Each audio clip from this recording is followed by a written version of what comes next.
চেষ্টা করতেছি। Fire service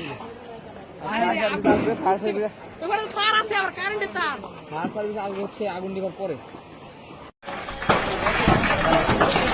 Zirani বাজার ছাত্ররা কি আন্দোলন করতেছে এক দফা দাবির জন্য, কিন্তু এটা কি কোন আন্দোলনের কাতারে পড়লো?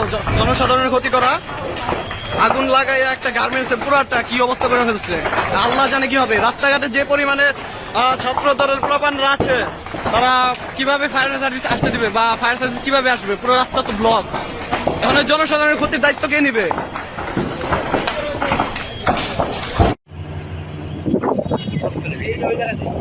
ভিডিওটা